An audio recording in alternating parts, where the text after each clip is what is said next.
Adobe Illustrator শিখতে চান কিন্তু সবকিছু অনেক জটিল মনে হচ্ছে, তাহলে আপনার জন্য দারুণ খবর, কারণ পিকদিন নিয়ে এসেছে অ্যাডোবি ইলাস্ট্রেটরের বেসিক টু অ্যাডভান্স কোর্স। এই কোর্সে আমরা ইলাস্ট্রেটরের বেসিক থেকে অ্যাডভান্স পর্যন্ত শিখবো। তো চলুন দেরি না করে শুরু করা যাক। অ্যাডোবি ইলাস্ট্রেটর শুরু করার আগে সবার আগে গুরুত্বপূর্ণ প্রশ্ন হচ্ছে অ্যাডোবি ইলাস্ট্রেটর আসলে কি। ইলাস্ট্রেটর হচ্ছে ভেক্টর ড্রয়িং সফটওয়্যার। ইলাস্ট্রেটর নামের কারণে অনেকে ভাবতে পারেন শুধুমাত্র ইলাস্ট্রেশন করার জন্য এটি ব্যবহার হয়, কিন্তু আসলে মূলত গ্রাফিক ডিজাইনের কাজেই বেশি ব্যবহার হয়। এখন আপনার মাথায় প্রশ্ন আসতে পারে, ভেক্টর আবার কি? সহজ ভাষায় বলতে গেলে ভেক্টর হলো এমন এক ধরনের ইমেজ যেটাকে যত খুশি জুম বা স্কেল করলেও এর কোয়ালিটি নষ্ট হয় না। এটি সাধারণত বিটম্যাপ ইমেজের বিপরীত। ইলাস্ট্রেটর প্রথমবার ওপেন করলে আপনার সামনে এরকম একটা ইন্টারফেস আসবে। এই ইন্টারফেসটা মূলত হচ্ছে যে ইলাস্ট্রেটরের হোম পেজ। এখানে সাধারণত আপনি নিউ ফাইল, ওপেন এবং এখানে কিছু প্রিসেট পেয়ে যাবেন। এছাড়া এখানে আরেকটা জিনিস পাবেন, রিসেন্ট, অর্থাৎ রিসেন্টলি যদি আপনি কোনো কাজ করে থাকেন ইলাস্ট্রেটরের মধ্যে, ওই কাজগুলো এখানে আপনি দেখতে পারবেন এবং এখান থেকে চাইলে এগুলা ওপেন করতে পারবেন। তো আমরা প্রথমে একটি ফাইল ক্রিয়েট করব। এই ফাইল ক্রিয়েট করার জন্য আমাকে নিউ ফাইলে যেতে হবে। তো নিউ ফাইলে যাওয়ার পর এখানে একটি মেনু বার আসবে। এই মেনু বারটার নাম হচ্ছে নিউ ডকুমেন্ট। এই নিউ ডকুমেন্টে আপনি রিসেন্টলি যে আর্টবোর্ডগুলো বা যে সাইজগুলোর উপরে কাজ করেছেন এখানে শো করবে। এছাড়া ইলাস্ট্রেটরের কিছু সেট আপ করার কিছু প্রিসেট আছে, এগুলোও আপনারা এখান থেকে সিলেক্ট করে কাজ করতে পারবেন। তো আমরা একটা কাস্টমাইজ আর্টবোর্ড নিব। প্রথমে আমি এই প্রিসেট ডিটেলসে গিয়ে এখানে আমাদের ফাইলের নাম দিয়ে দিব ক্লাস 1। তো ক্লাস 1 দেওয়ার পরে এখানে আমি ফাইলের সাইজ দিতে পারবো, এটা ওয়াইড এবং হাইট দিতে পারবো। তো আমি এখানে 2000x2000 নিয়ে নিচ্ছি। এখান থেকে আমাদের ইউনিটটা সেট আপ করতে পারবো, যেমন ইউনিট আমি এখন পিক্সেল নিয়েছি, আপনি চাইলে এটা ইঞ্চিতে নিতে পারেন, এটা ফিটে নিতে পারেন, এটা ইয়ার্ডে নিতে পারেন, মিলিমিটার, সেন্টিমিটার, মিটার, সো আরও অনেকগুলো ইউনিট পেয়ে যাবেন।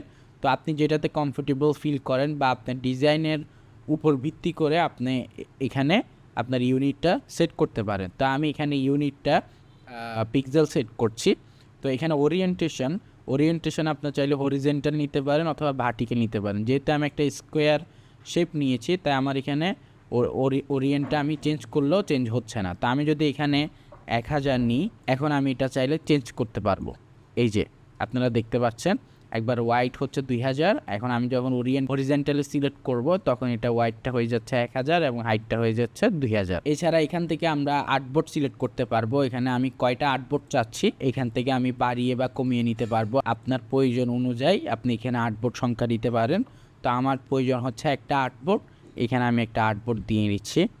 ব্লিডের এই অপশনটা আমরা পরবর্তীতে আলোচনা করব যখন আমরা প্রিন্টিং ডিজাইন নিয়ে কাজ করব। প্রিন্টিং ডিজাইন মানে হচ্ছে যে ডিজাইনগুলো আমরা প্রিন্ট করি ওই ডিজাইনগুলোকে মূলত প্রিন্টিং ডিজাইন বলে। তো তখন আমাদের এটির কাজ হবে।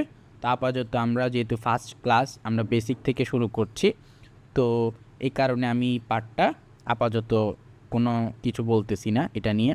তো এরপর হচ্ছে কালার মোড। এই কালার মোড হচ্ছে দুই ধরনের, একটা হচ্ছে RGB কালার মোড আর একটা হচ্ছে CMYK colour mode. RGB colour মোডটা সাধারণত ডিজিটাল প্রিন্টিং হিসাবে বা ডিজিটাল যে ডিজাইনগুলো আছে যেগুলো আমরা সাধারণত ওয়েবসাইটে, সোশ্যাল মিডিয়াতে পোস্ট করি, ওই ডিজাইনগুলোর ক্ষেত্রে RGB কালার মোড ব্যবহার করা হয়।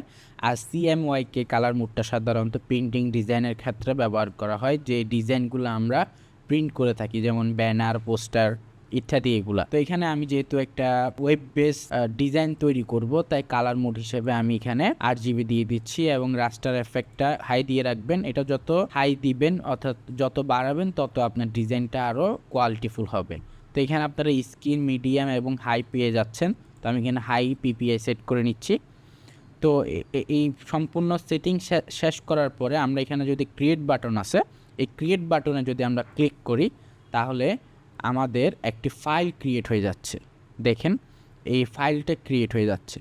তো আজকের এই প্রথম ভিডিওতে আমরা ফাইল কীভাবে ক্রিয়েট করতে হয় এই জিনিসটা শিখলাম এবং অ্যাডোবি ইলাস্ট্রেটর কী, ভেক্টর ড্রয়িং কী, এগুলো সম্পর্কেও জানলাম। তো পরবর্তী ভিডিওতে আমরা এই ইন্টারফেসটা নিয়ে বা এই ওয়ার্ক স্পেসটা নিয়ে আলোচনা করব। তা আজকে এতটুকু। আমি দেলোয়ার হোসেন, সাইন আপ করছি পিকদিন থেকে। আসসালামু আলাইকুম রহমতুল্লাহ।